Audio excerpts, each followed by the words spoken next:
Karibu sasa tuendelee kwenye mahojiano ambayo tuko nayo. Kumbuka mahojiano yetu ya kila siku ya Ijumaa kwenye Mizani ya wiki. KTN News huwa tumekaa tukaangalia ni kitu gani kinachofanyika katika jamii tunazoishi na ni kitu ambacho kinaleta ama kina natija fulani na kinaleta mabadiliko ambayo yanayohitajika.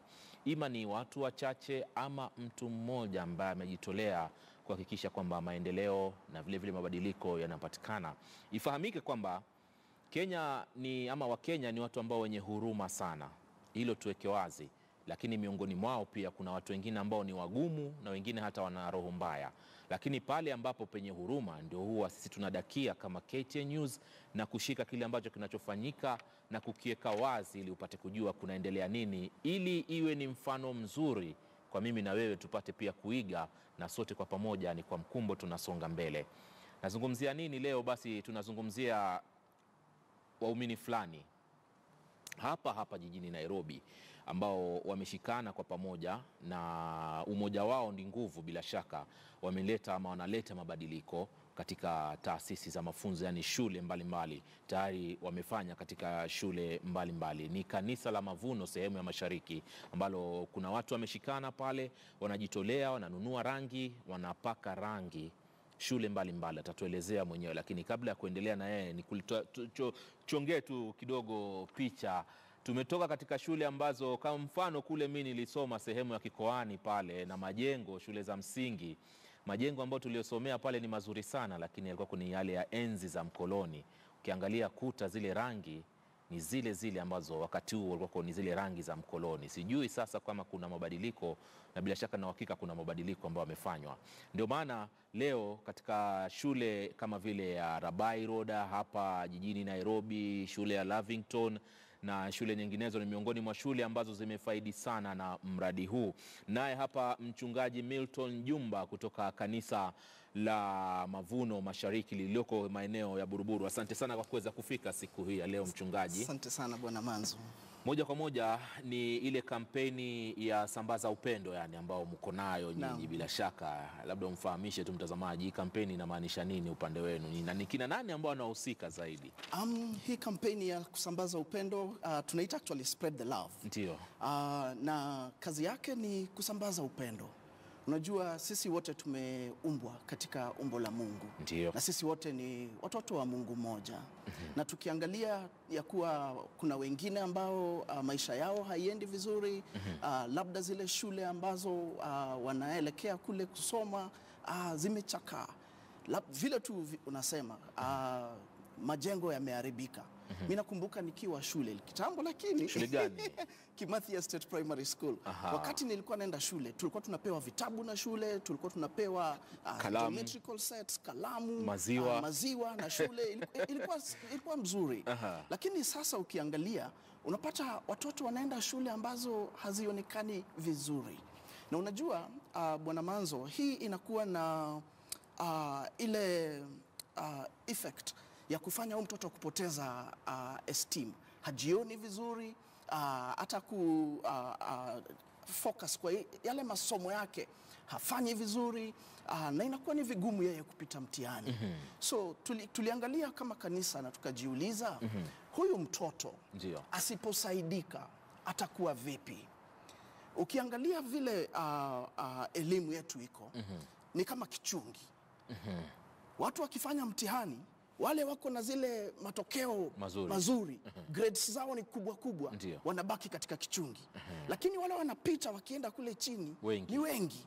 So tukipata watoto wamekaa mtihani 750,000, ni wangapi wanaenda high school? Karibu 1,200. Ni wachache. Nini inafanyika na wale wengine 500? Wengi wao utawapata ni ya kuwa foundation ya mahali walienda shule haikuwa mzuri. Ndio maana mkaja na tukaja na hii nini ya spread the love. Sasa sambaza upendo, mnapaka rangi shule kuleta sura mpya katika shule kama zile. Tunafanya vitu za kadha wa kadha. Ya kwanza ya muhimu ni kupaka rangi. Sababu unajua binadamu uangalia vitu kutokea nje.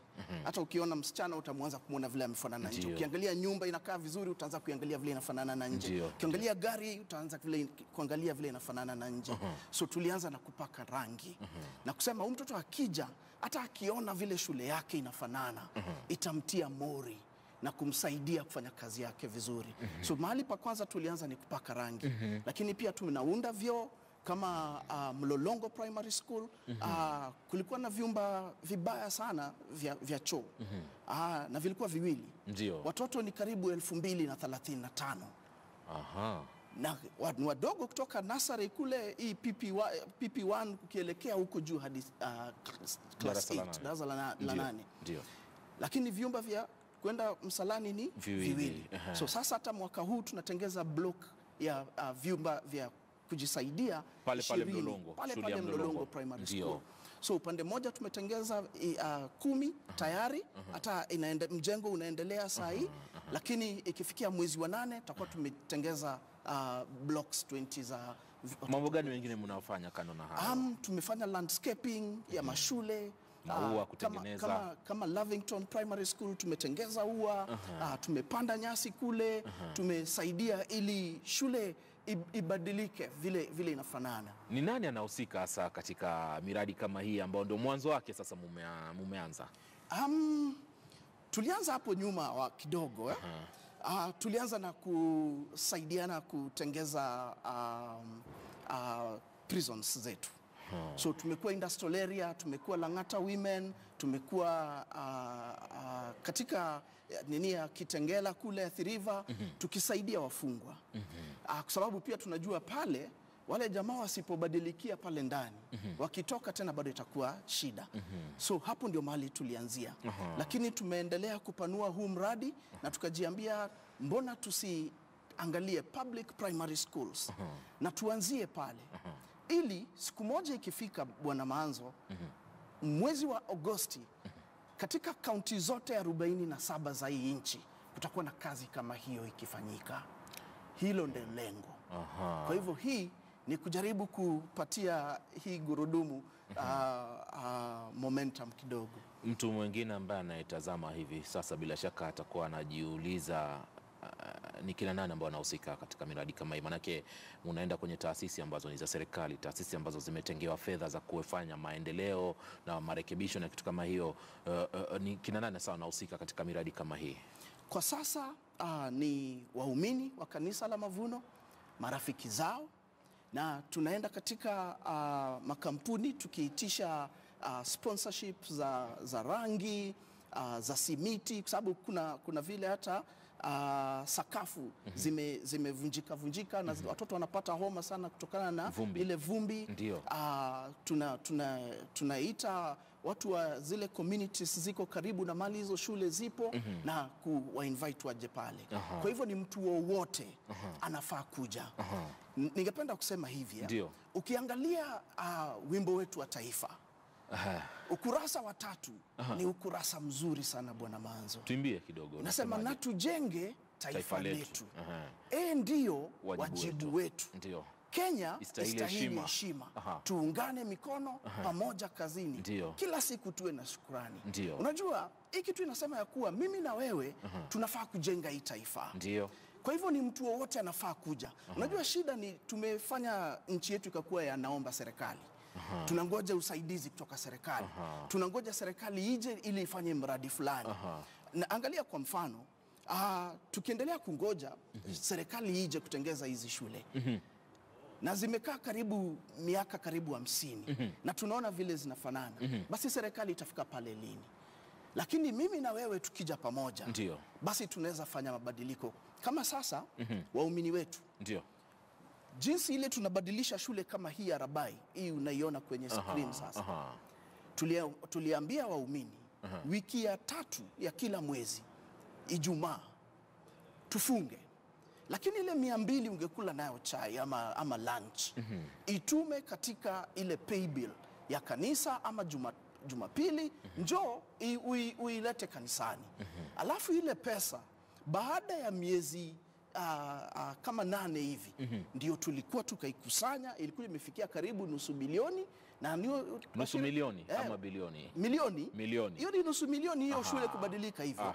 Na hiyo ndo tulitumia kutengeza shule ya msingi ya Rabai. Vyema kabisa, lakini umetoa nasaha nzuri sana kwa shauri wa Kenya na umetaja pia mistari fulani wa wimbo wetu wa taifa, lakini kuna yule Mkenya anayewazia kule nje. Je, mchungaji anawazia vipi swala la ufisadi wakati huu ambapo serikali imekumbwa na tatizo kama hili? Nadhani kuna sehemu mbili ya hii swala ya ufisadi. Ya kwanza, kuna ile tunaweza sema kuna watu ambao wanatembea ndani ya ufisadi, wameiba labda pesa za umma, na tumeona vile vitu vimeenda. Na kuna nafasi ya pili ya kusema kwani sasa kama hiyo inafanyika, tutasema hakuna kitu chochote kitafanyika hii nchi hadi hii mambo ya ufisadi katika sehemu za serikali itatuliwe? Hapana. Iko vile basi mimi na wewe tukishikana tunaweza tatua kitu pale na kuonesha hii serikali ya kuwa Wakenya wenyewe wanaweza chukua jukumu na wakafanya tendo.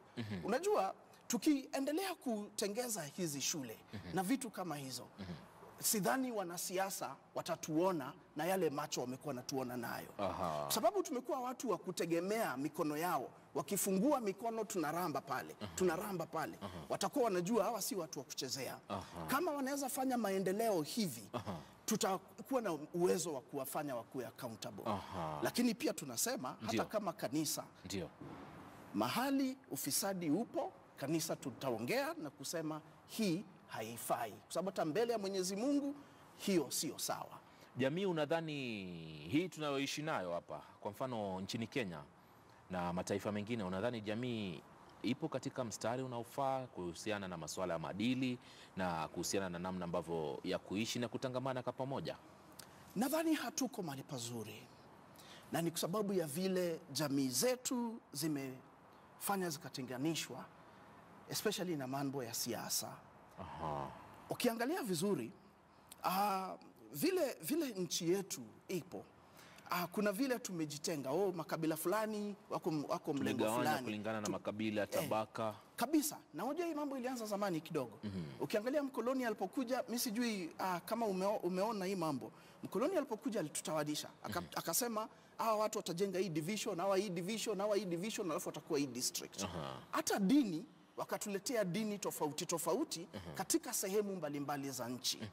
Wakati tumekuwa, kwa sababu ya hii foundation, hii msingi, tumejipata mahali tumetenganishwa na hayo mambo, wanasiasa na mbegu ya mkoloni. Lakini kitu ambacho sisi tunasema ni ya kuwa damu yetu ni damu moja, sisi ni watu moja. Tukiweza jiangalia kama Wakenya na tulete ile mambo ya Kiswahili kitanipita ya nationalism, uzalendo ndani ya mambo yetu ya vile tunaishi, na tuseme maadili yetu yatakuwa ya kufuata mambo ya kiuzalendo, sio ile mwingine anasema ya kiushenzi, basi tunaweza pigana hata na lile janga la ufisadi. Vyema kabisa mchungaji, umetuelezea mengi kuhusiana na ule mradi ambao mnaoendeleza hivi sasa. Mnauchukulia wapi sasa? Mnakwenda wapi sasa? Hasa baada, ni shule ngapi kwanza ambazo mmeweza kuzifikia? Tumezifikia shule 5 hapa Nairobi. Mmepaka rangi, mmefanya ukarabati fulani, mmejenga vyoo na kadhalika. Mnasonga wapi sasa? Sasa hatujatoka kwa hizo shule kwanza. Kwa sababu tulisema hatutaifanya iwe ni event, isikuwe ni kitu ambacho tunafanya tu alafu tunatoka. Isiwe kitu ya siku moja alafu tunawacha. Tunataka tukitoka katika hizi shule, standards za hizi shule zitakuwa juu sana. Kwa hivyo bado mwaka huu tuko kwa hizi shule 5. Mwaka ujao tunataka kuingia ndani ya shule 12 mjini Nairobi tu kwanza. Tukikuwa tumepata mahali pale sasa, Wakenya wanaweza ungana nasi kwa sababu wameona kuna kitu kinafanyika na kinasonga. Tunatumai ya kuwa wataingia pale ndani na tufanye huu mradi uwe ambao unafanyika katika kila kaunti. Lengo letu ni kila mwaka tukue tunaweza fanya 1 million hours za Wakenya wamejitolea kutengeza shule. Vyema kabisa. Saa milioni moja. Saa milioni moja. Ujumbe wako sasa kwa jamii ambazo tunazoishi katika kipindi ambacho tuko nacho hivi sasa kama taifa na namna ya kutangamana na mambo kama, una ujumbe gani sasa kwa wananchi ambao wanakupata hivi sasa mchungaji? Niruhusu nitumie sehemu Kiingereza fulani ya Biblia. Aha. Katika kitabu cha Mwanzo cha Biblia, Mungu anatuambia ametupatia mamlaka na ametupatia uwezo wa kuwa watu ambao wako fruitful. Lakini hapo katikati anatueleza replenish the earth. Hapa Mungu anataka mimi na wewe, kama hata kabla serikali ilikuwa ijatengezwa kule, hakukuwa na serikali ya aina yoyote, Mungu anataka mimi na wewe tuchukue jukumu ya kufanya ile replenishment. So ujumbe wangu kwa wale wanatazama hiki kipindi ni ya kuwa ni jukumu langu na wewe kujitolea mhanga, hata mahali pengine kujinyima, ili tukue katika ile nafasi ya kurudisha usawa katika maisha za ndugu na dada zetu. Na sisi tunawaalika wote, haijalishi kama mtu ni Muislamu ama ni Mhindi ama hana dini, tunasema sote sisi ni Wakenya. Watoto wote wale tunaenda kushughulikia ni wa Mungu. Tuungane mkono pamoja kazini na tutapatia wale watoto ruhusa ya kukua na shukrani. Asante sana Mchungaji Milton Jumba kutoka Kanisa la Mavuno Mashariki liko Buruburu pale, kwa kuweza kufika siku hii ya leo. Bila shaka ujumbe umefika kule unakostahili. Tunawatakia kila laheri katika shughuli yenu, na ikiwezekana mufikie shule nyingi sana ambazo majengo yake yanajulikana vile yalivyo, lakini kupitia usaidizi wenu basi mnayapa sura mpya na kuwatia motisha wanafunzi pia kufanya vyema zaidi wanapokuwa madarasani. Asante sana kwa kuweza kufika siku hii ya leo. Asante sana. Nashukuru. Asante sana mtazamaji, basi kufikia hapa hatuna la ziada ise. Asante pia kwa kutazama taarifa zetu kuanzia mwendo wa saa 12, ambapo leo nimeingia kumshikia dadangu ambaye kidogo alipata na udhuru fulani. Hivyo basi ikabidi nitoke kule nilikuwa nimejificha kidogo, ili niweze kushikilia kuletea taarifa hizi zetu za Dira ya Wiki, nikiwa na imani kwamba habari umezipata na ujumbe umekufikia, na kuna mabadiliko ambayo labda wewe mwenyewe pale ulipo unaweza kuyaleta katika kuleta mabadiliko katika jamii tunazoishi. Mimi naitwa Ali Manzu, tukutane tena panapo majaliwa yake Muumba. Kwa heri.